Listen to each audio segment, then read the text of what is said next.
To you. Thank you. ನಾನು ಶೇಷಗಿರಿ ಮುಂಡಳೆ, ಉತ್ತರ ಕನ್ನಡ ಜಿಲ್ಲಾ ವರದಿಗಾರ. ಇದೀಗ ರಾಜ್ಯದ ಕರಾವಳಿ ಭಾಗದಲ್ಲಿ ಮಳೆಯ ಪ್ರಮಾಣ ಕಡಿಮೆಯಾಗಿದೆ. ರೈತರು ಕೂಡ ಸಾಕಷ್ಟು ತೊಂದರೆಯನ್ನು ಕೂಡ ಅನುಭವಿಸಿದ್ದಾರೆ. ಈ ನಡುವೆ ಗ್ರಾಮೀಣ ಪ್ರದೇಶಗಳಲ್ಲಿ ಅಲ್ಲಲ್ಲಿ ಕೂಡ ರೈತರು ತಮ್ಮ ಜಮೀನನ್ನ ಉಳಿಸೋದಕ್ಕೋಸ್ಕರ ಹರಸಾಹಸ ಪಡ್ತಾ ಇದ್ದಾರೆ. ಅದರಲ್ಲೂ ಈ ಹಿರಿಯ ತಲೆಮಾರಿನವರು ಕೂಡ ಇಂದಿಗೂ ಕೂಡ ಕೆಲಸ ಮಾಡ್ತಾ ಇರುವಂತದ್ದು. ಇವರು ತುಳಸಿಗೌಡ, ಅಂಕೋಲ ತಾಲೂಕಿನ ಹಡವ ಗ್ರಾಮದ ತುಳಸಿಗೌಡ ಕಳೆದ ಹಲವು ವರ್ಷಗಳಿಂದ ನಿರಂತರವಾಗಿ ಕೃಷಿಯನ್ನ ಮಾಡ್ತಾ ಬಂದಿರುವಂತದ್ದು. ತಮ್ಮ ಜಮೀನನ್ನ ಮಾಡೋದ್ರ ಜೊತೆಗೆ ಇತರರ ಜಮೀನನ್ನು ಕೂಡ ಗೇಣಿ ಮೂಲಕ ಮಾಡೋ ಮೂಲಕ ಇಲ್ಲಿ ಪ್ರತಿ ವರ್ಷ ಕೂಡ ಭತ್ತದ ಬೆಳೆಯನ್ನ ಬೆಳೀತಾ ಇದ್ದಾರೆ. ಗಮನಿಸಬಹುದು, ಸಾಕಷ್ಟು ಸಂಖ್ಯೆಯಲ್ಲಿ ಇಲ್ಲಿ ಸುಮಾರು 2 ಎಕರೆಗೂ ಹೆಚ್ಚು ಜಮೀನು ಕೂಡ ಇದೆ. ಆದರೆ ಮಳೆ ಬರುವುದು ವಿಳಂಬ ಆಗಿರೋದ ಕಾರಣಕ್ಕೆ ಕೃಷಿ ಚಟುವಟಿಕೆ ನಡೆಸಲು ಕೂಡ ತುಂಬಾ ವಿಳಂಬ ಆಗಿದೆ ಅಂತ ಹೇಳ್ಬೋದು. ಕಳೆದ ಕೆಲ ದಿನಗಳ ಹಿಂದಷ್ಟೇ ಮಳೆ ಸುರಿದಿದ್ದರಿಂದ ಇದೀಗ ಅವರು ತಮ್ಮ ಚಟುವಟಿಕೆಯನ್ನ ತೀವ್ರಗೊಳಿಸಿದ್ದಾರೆ. ಅವರನ್ನ ಮಾತಾಡ್ತೀನಿ. ಅಮ್ಮ ನಮಸ್ಕಾರ. ಗದ್ದೆ ಕೆಲಸ ಮಾಡ್ತಾ ಇದ್ರಿ, ಎಷ್ಟು ವರ್ಷದಿಂದ ಮಾಡ್ತಾ ಇದ್ರಿ? ನಾ ಭಾಳ ವರ್ಷದಿಂದ ಮಾಡ್ತೇವೆ ಇದೆ ಗದ್ದೆ ಕೆಲಸನ. ಆದ್ರೆ ಈಗ ಸದ್ಯ ನನ್ನ ಗಂಡ ಮಕ್ಕಳಿದ್ರ ನಾ ಕೆಲಸ ಬಿಟ್ಟ ಮೇಲೆ ದೊಡ್ಡ ಮಗನು ತೀರೋದ, ಗಂಡನು ತೀರೋದ, ನನ್ನ ಮಗ ಸಣ್ಣವನು ಒಬ್ಬನೇ. ಅದಕ್ಕಾಗಿ ನಾನು ಅವ್ನ ಬ್ಯಾಗ ಸಹಾಯ ಮಾಡೋಕಂತ ಒಂದ್ ತಾಸು ನಾ ಹುಡ್ತಿ, ಒಂದ್ ತಾಸು ಅವ ಹುಡ್ತೀಯ. ಹೌದು, ಆದ್ರಷ್ಟು ಮಂದಿ ಹೆಣ್ಮಕ್ಳೆ, ಇದನ್ನ ಒಬ್ಬನೇ ಮಗ. ಎಷ್ಟು ವಯಸ್ಸು ನಿಮ್ಗೆ? ಹಂಗ 66 ಐತೇನೆ ಇರ್ಬೇಕು. ಗದ್ದೆಯಲ್ಲಿ ಏನೇನು ಬೆಳಿತೀರಿ ನೀವು? ಭತ್ತ ಒಂದೇ, ಮತ್ತೇನು ಬೆಳುದಿಲ್ಲ. ಗದ್ದೆಲ್ಲ ಬಿಡ್ತಾ ಇದ್ರಲ್ಲ, ಖಾಲಿ ಬಿಡ್ತಾ ಇದ್ರಲ್ಲ ಕೆಲವೊಂದ್ ಕಡೆ ಎಲ್ಲ, ನೀವು ಮಾಡ್ತಾ ಇದ್ರ? ನಾವು ಮಾಡ್ತೇವೆ. ಹಂಗೆ ಬಂಜಾರ ಹಾಕೋಕಿಲ್ಲ ಅಂತೇಳಿ ನಾವು ಒಟ್ಟು ಗದ್ದೆ ಮಾಡೋದು.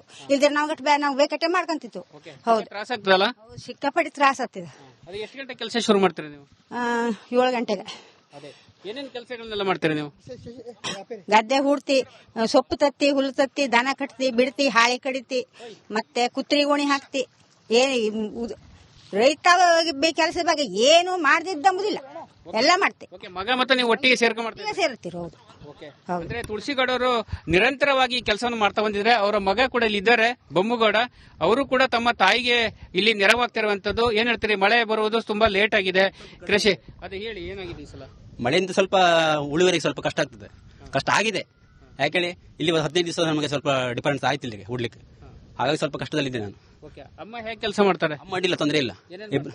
ಅಮ್ಮ ಹಾಳಿ ಮಾಡ್ತಾಳೆ, ಅನಿವಾರ್ಯದಲ್ಲಿ ಹೂಡ್ತಾಳೆ ಎನಿ ಟೈಮ್. ನಾವೊಂದು ತಾಸು ಹುಡ್ತಾರೆ, ಅವಳೊಂದು ತಾಸು ಹುಡ್ತಾಳೆ.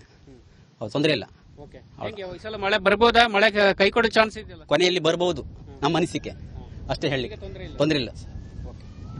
ಇವಿಷ್ಟು ಅವರು ಮಗ ಹೇಳುವಂತ ಮಾತು. ಒಟ್ಟಿನಲ್ಲಿ ಈ ಬಾರಿ ಮಳೆ ವಿಳಂಬದ ಕಾರಣಕ್ಕೆ ಗದ್ದೆ ಕೆಲಸ ಮಾಡುವುದು ಕೂಡ ವಿಳಂಬ ಆಗಿದೆ. ಹೀಗಾಗಿ ಮುಂದಿನ ದಿನಗಳಲ್ಲಿ ಮಳೆ ಪೂರಕವಾದ ವಾತಾವರಣ ನೀಡಿದ್ರೆ ಇಲ್ಲಿ ತಮ್ಮ ಕೃಷಿ ಕೂಡ ಚೆನ್ನಾಗಾಗ್ತದೆ, ಭತ್ತದ ಬೆಳೆ ಕೂಡ ಚೆನ್ನಾಗಿ ಬರ್ತದೆ. ಹೀಗಾಗಿ ಕೆಲಸವನ್ನ ಆರಂಭ ಮಾಡಿದ್ದೀವಿ.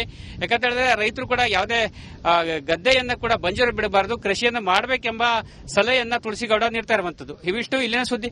ಮುಂದಿನ ಸುದ್ದಿಯನ್ನ ನನ್ನ ಸಹೋದ್ಯೋಗಿ ನೀಡ್ತಾರೆ. Over to you. Thank you.